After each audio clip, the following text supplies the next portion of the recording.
Today, baked pasta shells here in Vince's kitchen.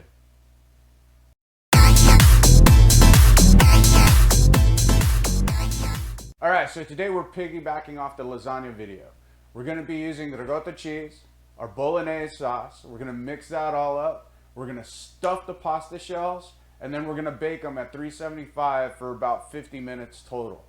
We're going to do 25 minutes covered with tin foil, and then we'll do another 25 minutes uncovered to get that nice brown, crusty, cheesy goodness going. I'll leave links down in the description regarding the lasagna and how to make the bolognese sauce, but we're just gonna go ahead and mix up the ricotta cheese, stuff our pasta shells, our parboiled pasta shells. We are gonna be parboiling jumbo pasta shells. So typically it takes about 12 minutes to cook all the way through.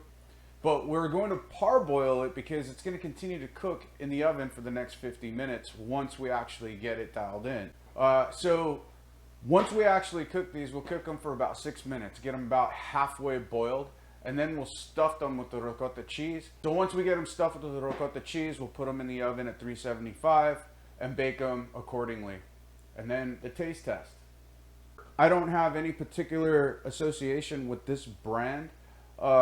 It's just off the shelf and what's readily available. So we're gonna get this, once the water boils, I'll get these going in 6 minutes, and then I'll set it up so that I can show you how to go about stuffing them. Okay, so we're preparing the ricotta cheese. So I have a 2-pound container here, roughly about 32 ounces. And much like the lasagna recipe, we're just gonna put it all in there. Got a cup of freshly minced parsley, exactly the way we prep the lasagna, the ricotta for the lasagna. Get some fresh ground pepper in there.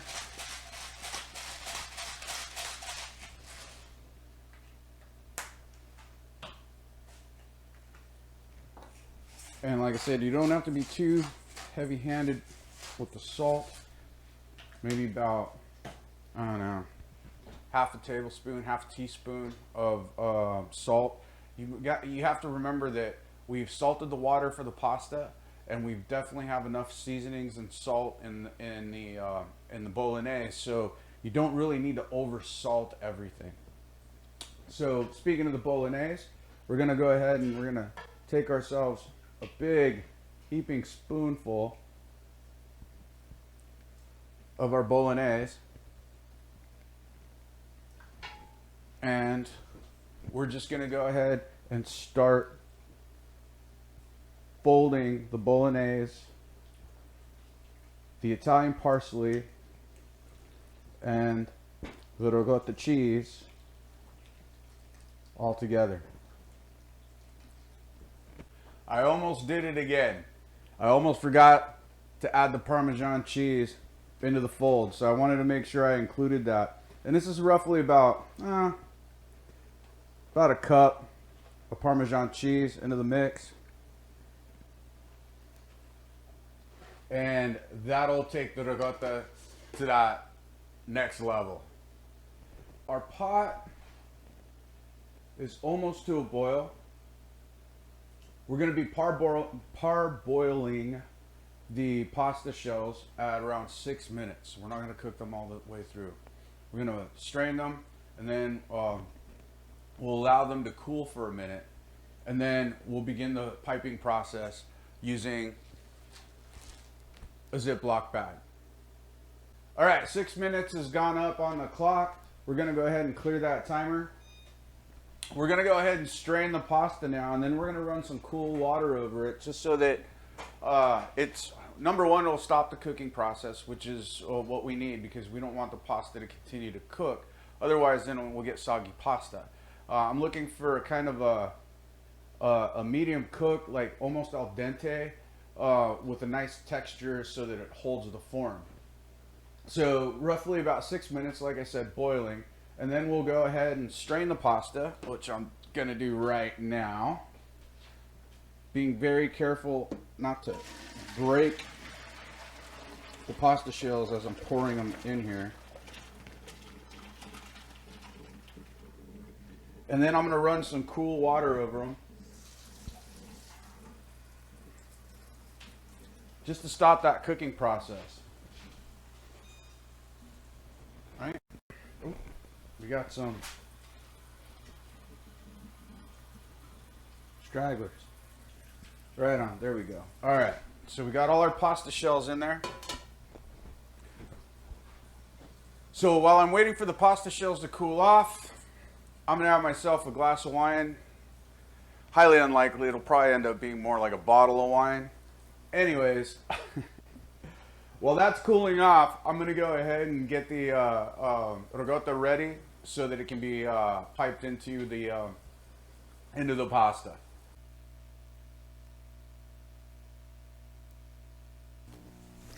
So we were having technical difficulties. Essentially, I forgot to turn the microphone on. However, all I'm doing here in this video or in this scene is basically filling the Ziploc bag with the ricotta cheese and prepping it for stuffing the pasta shells. Okay, so the pasta's cooled down enough to where I could actually handle them. So here's the piping bag. So we're just gonna go ahead and we're gonna snip. See if I can. I don't want to get it. As you can see, I've got the sauce set up on the pan. So let's go ahead and snip the tip. Right. And we'll go ahead and grab our first pasta shell.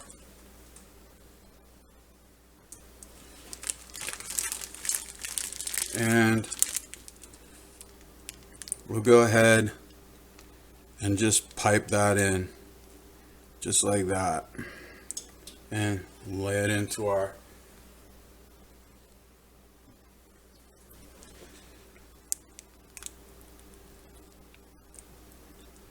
it's number 2, right?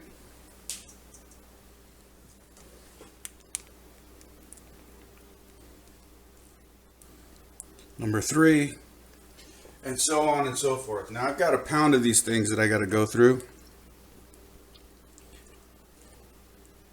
So we'll get that set up and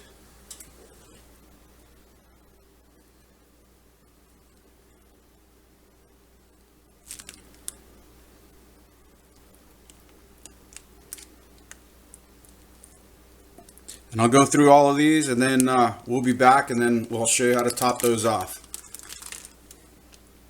All right, here we go. So my pasta shells are stuffed.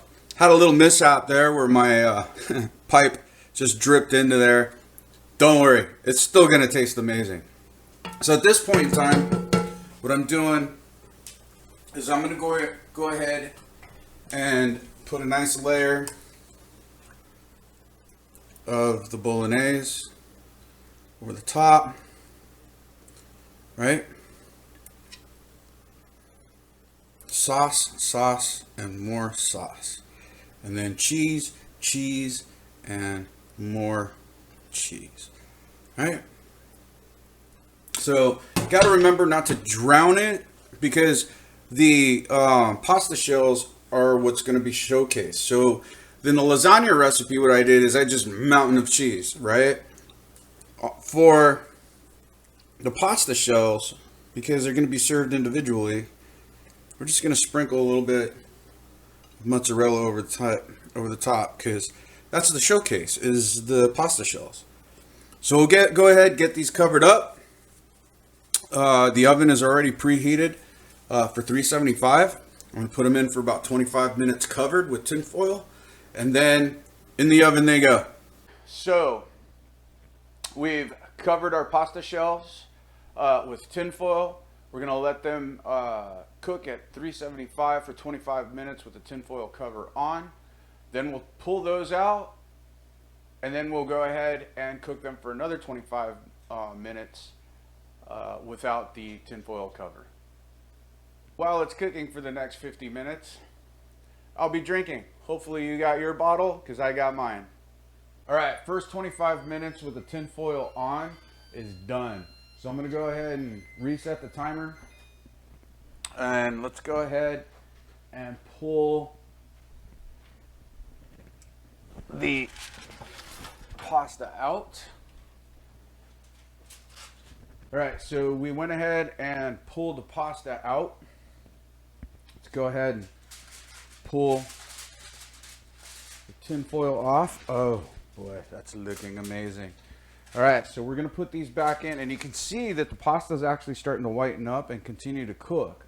So that's a good thing. Like Polly from Goodfellas would say, beautiful. All right, so let's go ahead and put these back in for another 25 minutes. All right, the last 25 minutes. So let's go ahead and pull our pasta shells out of the oven. Oh, wow, they look amazing. Oh, absolutely gorgeous. Absolutely gorgeous. Let's go ahead and kill the timer. Let's spoon these out and give it a taste test. I can already tell the pasta is actually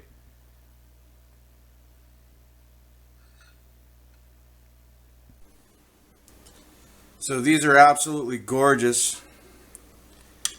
Let's go ahead and nice and cheesy. Now you may want to let this rest for about 5 to 10 minutes so that the cheese solidifies a little bit. But in the interest of saving time,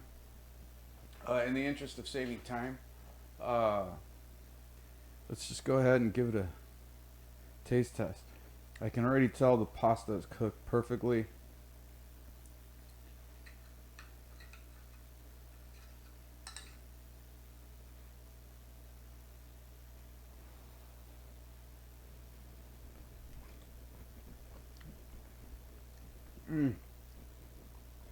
The pasta is al dente, much of the same flavors as the lasagna.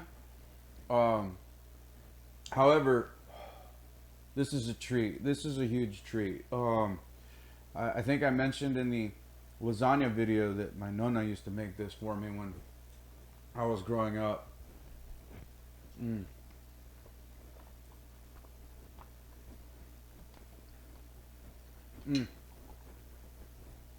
The oven crisped up the ends a little bit.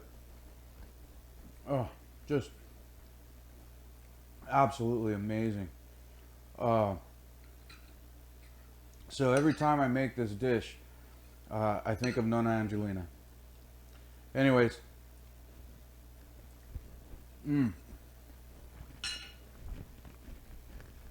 a toast to you, a toast to my family, and a taste of this delicious meal.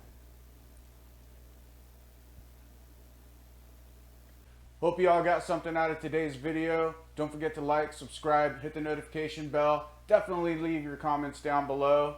And as always, thanks for coming to my party. Love you, mean it.